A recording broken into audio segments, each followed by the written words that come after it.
میں نے اپنی ریٹائرمنٹ کے 70 لاکھ بیٹے کے حوالے کیے تو بیٹا اور بہو بدل گئی۔ میں پچھتانے لگا کہ عمر بھر کی جمع پونجی ان کے ہاتھ میں تھما دی۔ ان کا رویہ میرے ساتھ بہت برا ہو گیا۔ شاید ان کی نظر اس 70 لاکھ کے چیک پر تھی۔ اب میری کوئی اہمیت نہیں تھی۔ میں اپنوں کی نفرت برداشت نہیں کر سکا اور گھر چھوڑ کر دوبارہ زندگی شروع کی۔ دوبارہ کام کیا، پیسہ کمایا۔ ایک روز یتیم خانے زکوٰۃ دینے گیا تو ایک بچہ بھاگتا ہوا میرے پیروں سے لپٹ گیا۔ اسے دیکھ کر ہوش اڑ گئے۔ وہ تو میرا پوتا تھا، مگر وہ یتیم خانے میں کیسے آیا؟ میری ریٹائرمنٹ میں اب گنتی کے چند دن باقی تھے۔ صبح کا وہ وقت تھا جب سورج کی پہلی کرنیں میرے کمرے کی کھڑکی سے چھن کر بستر پر پڑتی تھی۔ میں اٹھا تو گھر میں ایک عجیب سی رونق تھی۔ ورچی خانے سے چائے کی خوشبو اور پکوڑوں کی مہک آ رہی تھی جو میری پسندیدہ تھی۔ ڈائننگ ٹیبل پر بیٹھا تو بیٹا اسد بہت خوش نظر آ رہا تھا۔ اس کے چہرے پر ایک عجیب سی چمک تھی، جیسے وہ کسی بڑی کامیابی کی خوشخبری کا منتظر ہو۔ اچانک بہو نازش آئی اور اس نے اپنے چھوٹے بیٹے کو میرے پاس دھکیل دیا۔ دادا جان کے پاس جاؤ، پیار لو۔ آج تو دادا جان بہت خوش ہے کیونکہ ریٹائرمنٹ کے بعد اب وہ سارا وقت آپ لوگوں کے ساتھ گزاریں گے۔ نازش نے مسکراتے ہوئے کہا۔ وہ چھوٹا بچہ میرے گلے لگ گیا۔ اس کے نرم ہاتھوں کا لمس میرے دل کو چھو گیا۔ میں نے اسے گود میں اٹھایا تو اسد نے میری طرف دیکھ کر مسکرایا۔ بابا، اب آپ فری ہو جائیں گے تو ہم سب مل کر کتنا اچھا وقت گزاریں گے۔ آپ کو اب کسی چیز کی فکر کرنے کی ضرورت نہیں ہے۔ میں نے اس لمحے کو محسوس کیا، وہ محبت، وہ اپنائیت جس کے لیے میں نے اپنی پوری زندگی کی جمع پونجی لگا دی تھی۔ میں نے اپنا بیگ اٹھایا، کندھے پر ٹانگا اور معمول کے مطابق آخری چند دنوں کی نوکری کے لیے دفتر کی طرف چل پڑا۔ دفتر میں کام کا بوجھ ہمیشہ کی طرح تھا، لیکن آج میرا دل کسی اور ہی دنیا میں تھا۔ ذہن میں گھر کے وہ مناظر گھوم رہے تھے۔ شام ہوئی، میں تھکا ہارا گھر لوٹا۔ جیسے ہی میں دروازے سے اندر داخل ہوا، اسد نے اپنی کرسی چھوڑی اور میری طرف آیا۔ اس کی آنکھوں میں عجیب سی بے تابی تھی۔ اس نے پانی کا گلاس میرے ہاتھ میں تھمایا اور بڑے دھیمے لہجے میں پوچھا، ابا، ریٹائرمنٹ میں اور کتنے دن باقی ہیں؟ میں نے ایک گہرا سانس لیا۔ بس 4-5 دن اور بیٹا، پھر میں مکمل طور پر فارغ ہوں۔ اسد کا چہرہ کھل اٹھا۔ اس نے فوراً کہا، بہت اچھی بات ہے بابا۔ اب جب آپ بالکل فارغ ہو جائیں گے تو گھر پر آرام کریں گے، سکون سے رہیں گے تو آپ کی صحت بھی ٹھیک رہے گی۔ آپ کو یہ بھاگ دوڑ کرنے کی اب ضرورت نہیں ہے۔ اس کی آواز میں ایک عجیب سا ٹھہراؤ تھا، جیسے وہ واقعی میری صحت کے بارے میں فکر مند ہو۔ میں نے اس کے کندھے پہ ہاتھ رکھا۔ مجھے اس لمحے احساس نہیں ہوا کہ یہ فکر نہیں بلکہ کچھ اور ہے۔ رات کا کھانا لگا تو میز پر میری پسند کی نہاری موجود تھی۔ نازش نے بہت اہتمام کیا تھا۔ وہ کچن سے باہر نکلی تو اس کے چہرے پر تھکن تھی، مگر مسکراہٹ برقرار تھی۔ اس نے بڑے پیار سے پلیٹ میں میرے سامنے رکھی اور کہا، ابا، یہ نہاری میں نے خاص آپ کے لیے بنائی ہے۔ آپ کو پتہ ہے، جب میں آپ کو دیکھتی ہوں تو مجھے بالکل اپنے باپ کی یاد آتی ہے۔ آپ کا وجود ہی ہمارے گھر کی رونق ہے۔ اس کے الفاظ میرے دل کو تیر کی طرح لگے، مگر خوشی والے تیر۔ میں اسے دیکھتا رہ گیا۔ عجیب سا احساس تھا، جیسے ریٹائرمنٹ کے دن قریب آتے تھے، آتے ہی یہ لوگ مجھ پر پیار نچھاور کر رہے ہوں۔ وہ محبت جو سالوں میں نہیں ملی، اب ایک ہفتے میں جیسے سمٹ آئی تھی۔ میں نے نہاری کا نوالا لیا تو آنکھوں میں نمی سی اتر آئی۔ میرا بیٹا، میری بہو، سب میرے گرد جمع تھے۔ وہ ایک ہفتہ کسی خواب کی طرح گزرا۔ ہر لمحہ، ہر گھڑی میں مجھے محسوس ہوا کہ دنیا میں مجھ سے خوش نصیب کوئی نہیں جس کے پاس ایسا بیٹا اور ایسی بہو ہو۔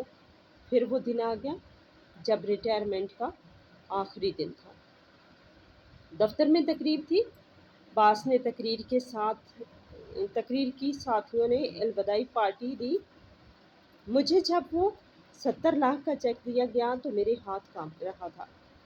یہ میری پوری زندگی کی کمائی تھی، میری دہائیوں کی مشقت کا صلہ۔ میں گھر پہنچا تو ایسا لگا جیسے کوئی جشن کا سامان ہو۔ میری دونوں بیٹیاں اپنے بچوں کے ساتھ آ چکی تھیں۔ گھر بھر گیا تھا۔ طوطے اور پوتیاں، یعنی اسد کے 2 بیٹے اور 1 بیٹیاں، وہ سارے میرے ارد گرد جمع تھے۔ میں انہیں ٹافیاں دے رہا تھا۔ بیٹیاں ہنس رہی تھیں۔ دامادوں کی موجودگی سے گھر کا ماحول بہت زبردست تھا۔ میں نے چیک اپنی اندرونی جیب میں رکھا اور اسے کسی کو نہیں بتایا۔ میں چاہتا تھا کہ اسے صحیح وقت پر صحیح طریقے سے استعمال کروں۔ حالانکہ پہلے میں نے اسد کو اشارہ دیا تھا، مگر آج میں نے چپ سادھ لی۔ میں نے اپنے پوتے پوتیوں کو دیکھا۔ ان کی معصومیت میں مجھے اپنا مستقبل نظر آ رہا تھا۔ ماحول تو بہت خوشگوار تھا، لیکن مجھے وہاں بیٹھے بیٹھے ایک کسک سی محسوس ہوئی۔ میرا بیٹا اور بہو ہنس تو رہے تھے، لیکن اس کی آنکھوں میں ایک چھپی ہوئی کشمکش بھی تھی، جیسے وہ کسی چیز کا انتظار کر رہے ہوں۔ شام ڈھلی، بیٹیاں اور داماد رخصت ہو گئے، گھر پھر خاموش ہو گیا، مگر وہ خاموشی اب پہلے جیسی نہیں تھی۔ اگلی صبح جب میں بیدار ہوا تو گھر میں ایک انجانی سی گھٹن تھی۔ میں برآمدے میں ٹہل رہا تھا کہ اسد کی دبی دبی آواز میرے کانوں میں پڑی۔ وہ موبائل پر کسی سے بہت سنجیدگی سے بات کر رہا تھا۔ ہاں، میں انتظام کر رہا ہوں، بہت جلد ہو جائے گا۔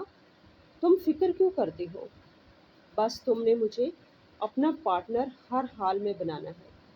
اس نے انتہائی کرب اور پریشانی سے جو جملے ادا کیے تھے، میں وہی دیوار کے ساتھ لگ کر کھڑا ہو گیا۔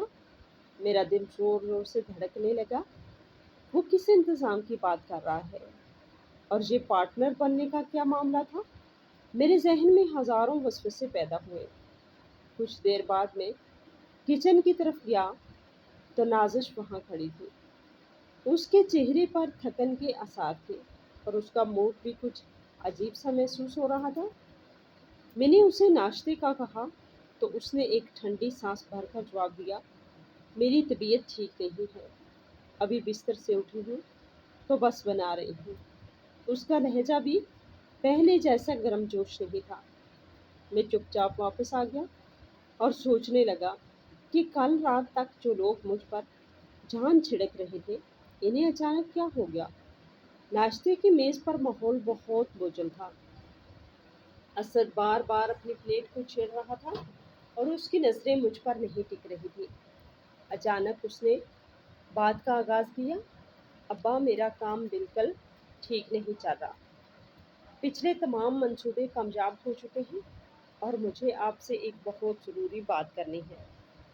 میں نے اسے غور سے دیکھا تو وہ کہنے لگا کہ وہ ایک نیا کاروبار شروع کرنے کا ارادہ رکھتا ہے اور اس بار اسے مکمل یقین ہے کہ کامیابی ملے گی، مگر اسے ابتدائی سرمایہ کاری کے لیے پیسوں کی اشد ضرورت ہے۔ اس کی بات سن کر میرے دل پر جیسے کسی نے ہتھوڑے سے وار کیا ہو۔ میں سمجھ گیا کہ کل رات اس کی وہ پریشانی کس لیے تھی اور وہ کس انتظام کی بات کر رہا تھا۔ اسے میرے ریٹائرمنٹ کے چیک کے پیسوں کی ضرورت تھی۔ جیسے ہی اس نے یہ بات کہی، میں اندر تک لرز اٹھا۔ مجھے یہ احساس ہو کر شدید دھچکا لگا کہ وہ میری ریٹائرمنٹ کے دن کا اسی لیے انتظار کر رہے تھے کہ کب میرے ہاتھ میں وہ بڑی رقم آئے اور کب وہ اسے ہتھیا سکے۔ میں نے اسے دیکھا تو میرا دل خون کے آنسو رو رہا تھا۔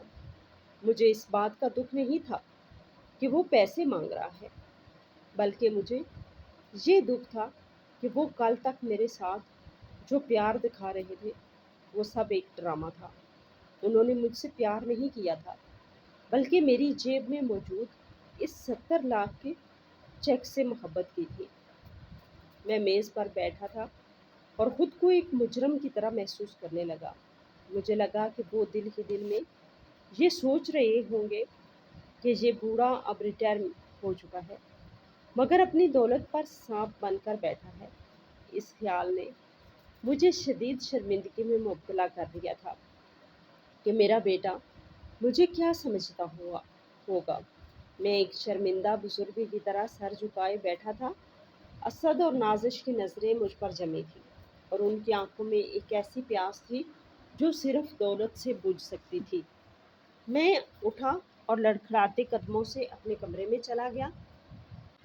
کمرے میں جا کر میں نے الماری کھولی اور وہ 70 لاکھ کا چیک نکالا۔